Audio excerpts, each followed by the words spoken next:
A continuación, nos hará el uso de palabra la profesora Raquel Cintia Alaniac de Argentina. Ella es profesora de Derecho Administrativo y de Práctica Profesional en la Facultad de Derecho de la Universidad del Centro Educativo Latinoamericano de Rosario, profesora de la carrera de posgrado de especialización de Derecho Administrativo de la Facultad de Derecho de la Universidad Nacional de Rosario.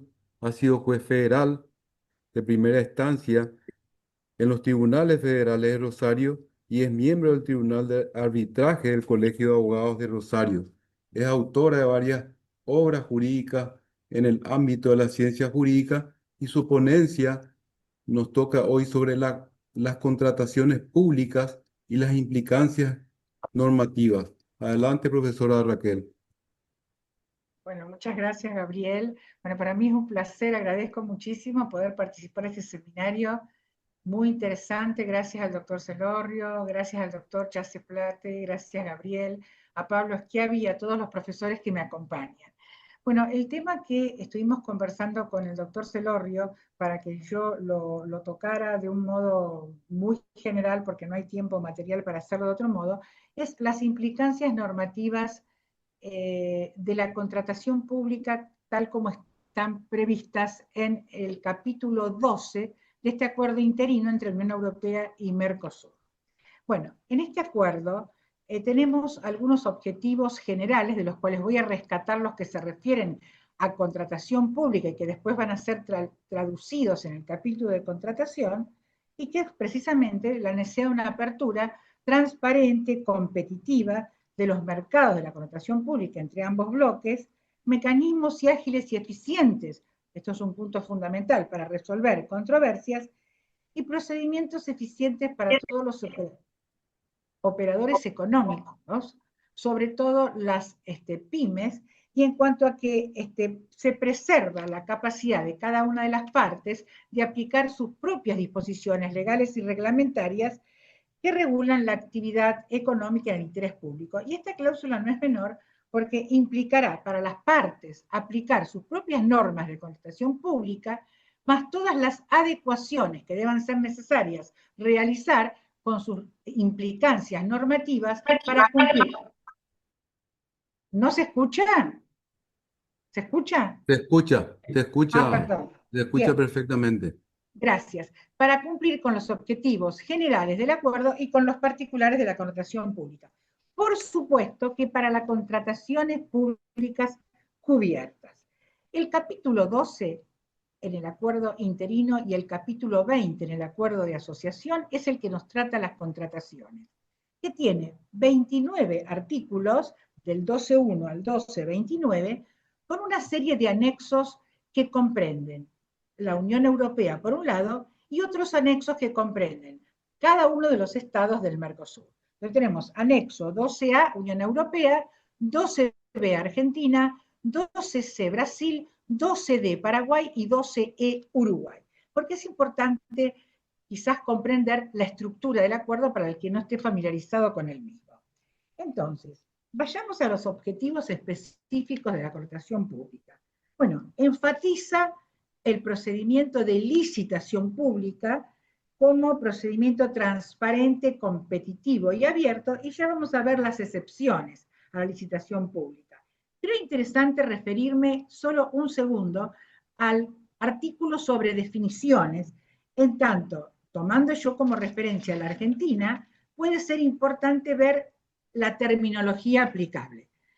El acuerdo aplica para mercancías, que nosotros llamamos bienes, para servicios y para servicios que incluyen los de construcción. Y aquí estamos refiriéndonos a las obras civiles, a los proyectos de infraestructura, a las obras públicas de servicios públicos, a las obras de ingeniería, etc. Cuando habla de proveedor, es cocontratante del Estado, porque, por ejemplo, en Argentina hablamos de proveedor para el que suministra bienes, contratista para el contrato de obra pública y concesionario para los concesionarios. Aquí proveedor se entiende como el cocontratante estatal. Y luego contempla, además de la licitación pública, dos tipos de licitaciones, la restringida y la selectiva. La licitación restringida es cuando una entidad contratante invita a participar a su elección a uno o varios proveedores. Sería una especie de lo que en Argentina es la licitación privada.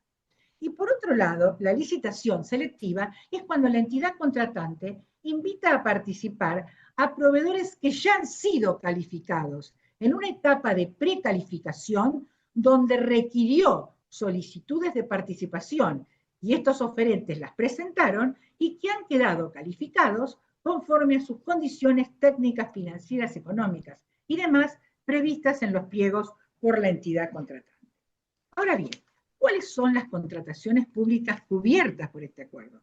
Porque no son todas las contrataciones públicas, son aquellas que hagan las entidades contratantes que están taxativamente enumeradas en cada uno de esos anexos, tanto de la Unión Europea, de cada uno de sus países, como de cada uno de los países del Mercosur, contrataciones de bienes y de servicios, de construcción y de no construcción, también enumerados, que igualen o superen un umbral económico que también está establecido en otros anexos y que no esté excluida de otro modo o por otra cláusula de la cobertura. Cada una de estas condiciones para hacer contratación cubierta está expresamente detallada en cada uno de los 7 apartados que tienen los anexos de la Unión Europea y de los estados del Mercosur. Primer punto, ¿cuáles son los umbrales y cuáles son las entidades del gobierno central comprometidas? Hay un apartado, uno de cada uno de esos anexos, que establece qué entidades del gobierno central serán las que pueden realizar las contrataciones públicas que estén cubiertas. Eso es taxativo. Para Argentina se establece la administración pública centralizada y organismos descentralizados taxativamente mencionados. Cuando hablamos de umbrales, ¿de qué hablamos? Son valores económicos con una unidad de medida que se toman para garantizar el acceso recíproco a las contrataciones de ambos sectores.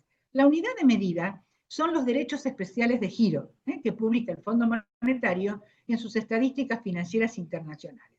Entonces, en este acuerdo se establece cómo se va a transformar, ¿no es cierto?, convertir esos derechos especiales de giro en la moneda de cada país y cómo se van a actualizar esos umbrales conforme a procedimientos que específicamente se determinan para la Unión Europea y para los países del Mercosur.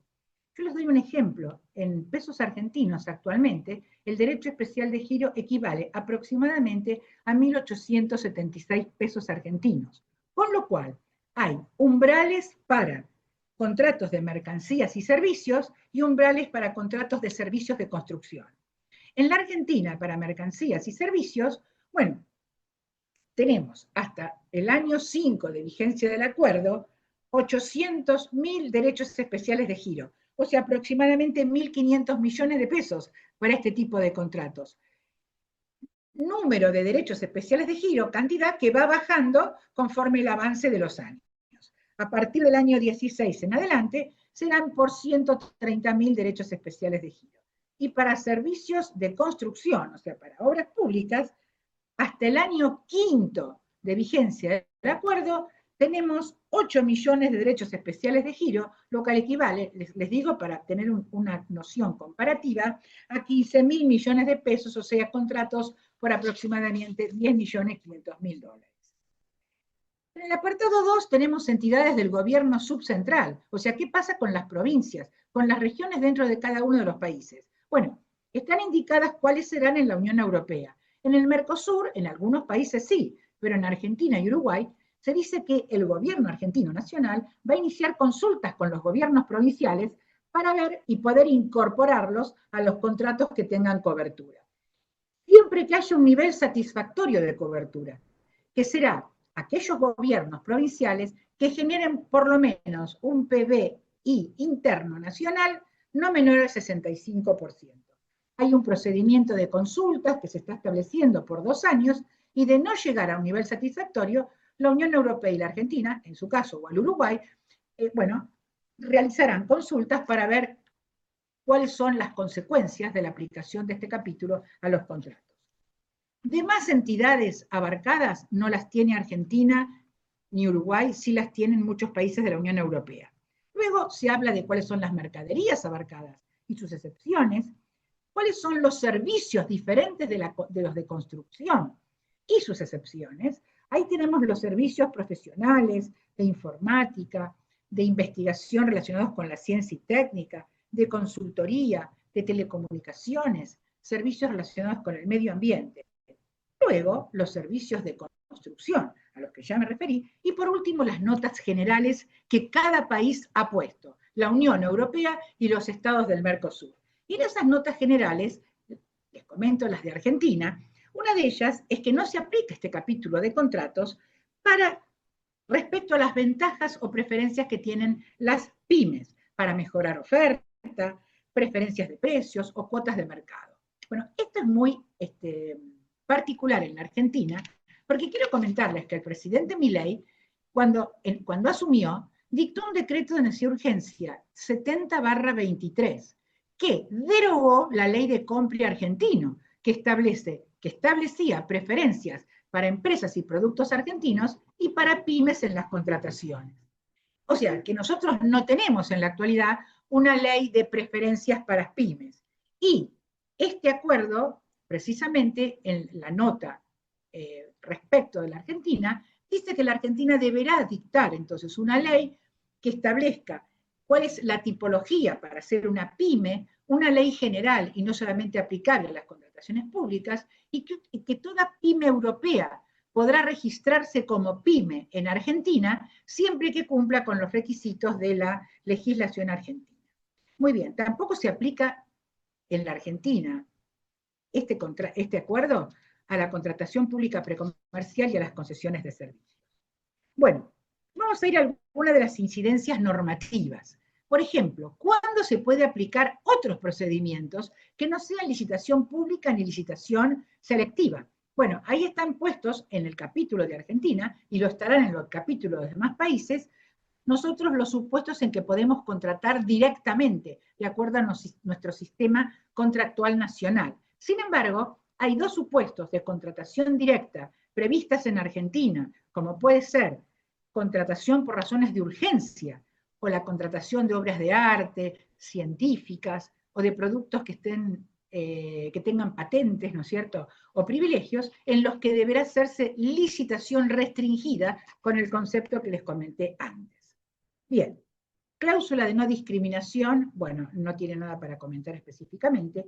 Uso de medios electrónicos, eso me interesa puntualizarlo, porque está enfatizada la obligación de utilizar sistemas electrónicos de contratación pública, y eso evidentemente merituará quizás algunas adaptaciones normativas, no en nuestro país, que a nivel nacional ya tenemos los sistemas electrónicos contratar para obras públicas y concesiones y comprar para suministros. Estos sistemas electrónicos deben ser interoperables, disponibles de modo general y deben garantizar la integridad de las ofertas y de las solicitudes de participación. En materia de ejecución de contrato, son los principios que conocemos de todo contrato público, salvo alguna referencia que me parece interesante, que el régimen sancionatorio por prácticas corruptas será gobernado, digamos, por la legislación de cada país. Y en materia de publicidad e información sobre licitaciones públicas, aquí se postula una amplia transparencia activa, mucho más amplia que la que tiene a lo mejor, bueno, que la que tiene Argentina seguramente y la que tienen otros estados quizás del Mercosur.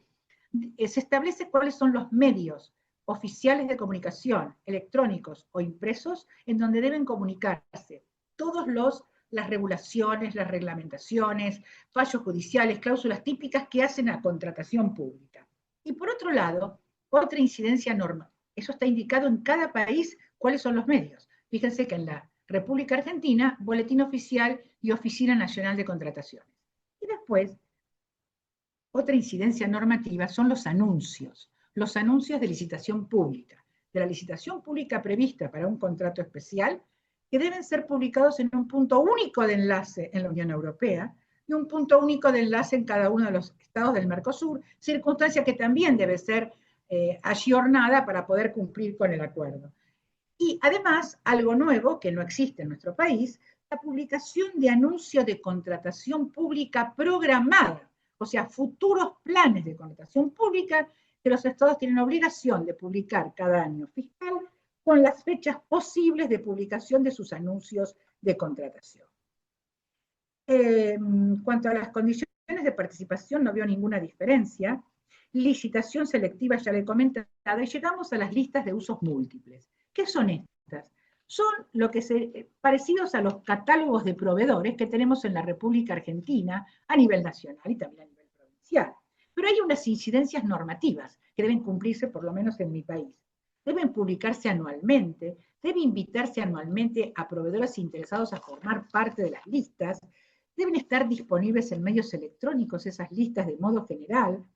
La decisión del ente contratante de no admitir a un proveedor en estas listas de usos múltiples debe ser notificada, debe ser absolutamente motivada.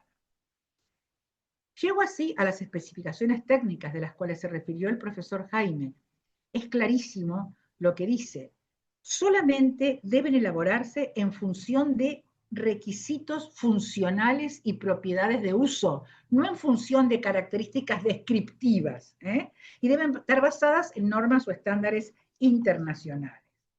Y se resalta en materia de pliego de condiciones, eso lo tenemos en Argentina, la objetividad de los criterios de selección y de la importancia relativa y ponderada de cada criterio en la fórmula final. Después llegamos al capítulo de negociaciones. Nosotros no tenemos en Argentina negociaciones en el ámbito de la contratación pública nacional, lo cual no significa que pueda dictarse una norma que así lo incorpore. Aquí dice que para los países que en sus legislaciones tienen previsto la negociación, en materia de selección, solo podrá llevarse a cabo cuando así se anuncie, se diga en el anuncio de licitación, y cuando de la evaluación realizada no hay ninguna oferta que aparezca claramente la más ventajosa. La negociación existe en la Directiva Europea 2414, existe en la ley española, existe en el procedimiento americano. Aquí también se establece cuáles son los principios, la confidencialidad, la no discriminación, el trato igualitario, y que cuando ha terminado el periodo de negociación, bueno, se pueden invitar a los oferentes a presentar sus ofertas revisadas, lo que en el derecho norteamericano sería the best and final offer. Bueno, voy a ir a otra incidencia normativa, supuestos de licitación restringida. Ya he dicho algunos y voy a agregar otros. Es cuando invita a uno o más proveedores a su elección. Para compras públicas realizadas en condiciones excepcionalmente ventajosas que solo se producen en un plazo muy limitado de tiempo. Bien, ¿dónde más encuentro incidencias normativas para ir terminando? En el tratamiento de las ofertas y en la adjudicación. Las ofertas deben cumplir con todos los requisitos esenciales de los pliegos al momento de la apertura. Y esto es importante porque en Argentina, en algunas circunstancias se permite la subsanación de defectos formales y el cumplimiento de requisitos con posterioridad a la apertura. Y aquí, en el momento de la apertura, deben cumplirse todos los requisitos. ¿Y qué más? Se prevé lo que se denomina lista de espera, digámoslo así, que no existe en la República Argentina. ¿Y qué es?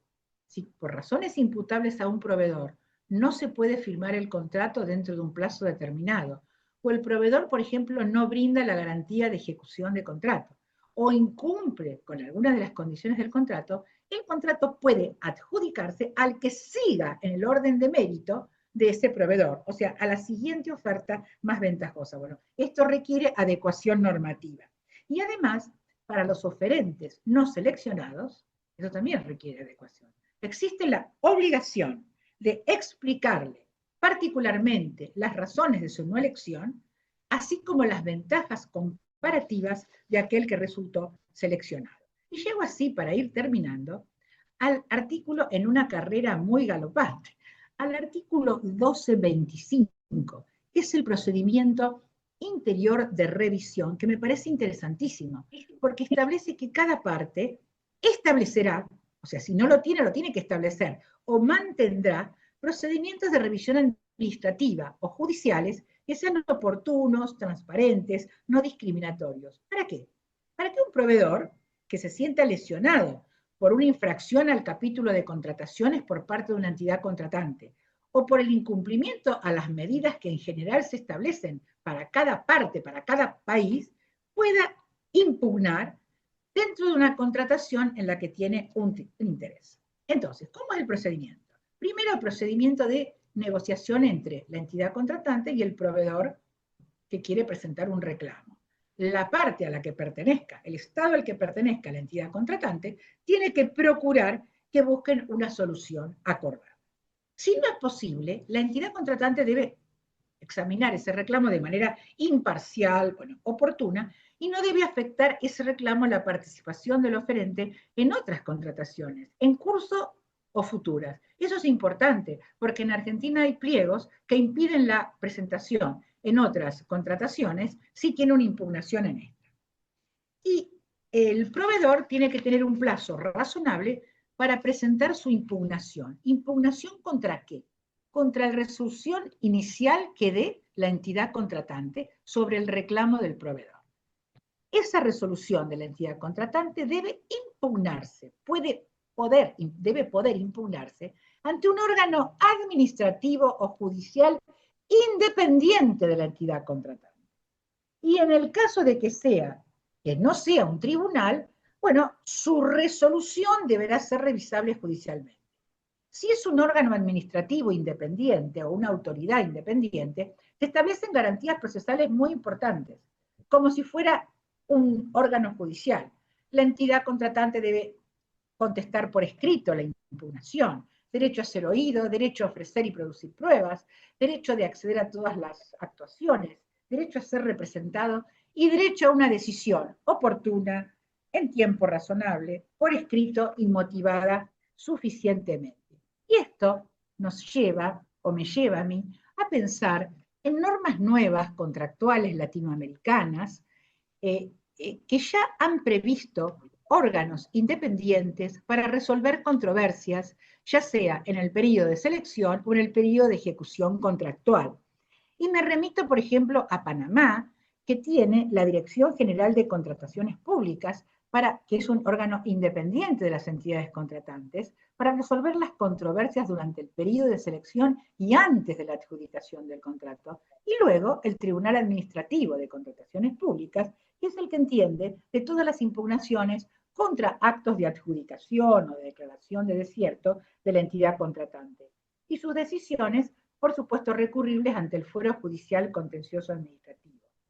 Si vamos a Costa Rica, su ley del 2021 ya contempla los comités de expertos para resolver controversias durante la ejecución, formado unipersonal o colegiadamente por profesionales independientes de la entidad contratante e independientes de las partes, que tienen un plazo para resolver y cuyas resoluciones son impugnables por cualquiera de las partes, entidad contratante o contratista, ante sede arbitral o fuero contencioso administrativo. Y voy a Perú también. La nueva ley del Perú, 32.069 y su decreto reglamentario, también contemplan órganos independientes. Por ejemplo, las controversias en procedimientos de selección resueltas por un tribunal de contrataciones públicas hasta antes del perfeccionamiento del contrato. Y a partir del perfeccionamiento del contrato, controversias durante la ejecución son resueltas por las juntas de prevención y resolución de disputas. Entonces, en la Argentina, ¿existen estos órganos independientes? Bueno, esto es interesante, porque en Argentina tenemos los paneles de expertos, que son profesionales independientes elegidos por la entidad contratante, por el concesionario y otro de común acuerdo, pero solamente para los contratos de concesión de obra pública, servicio público e infraestructura.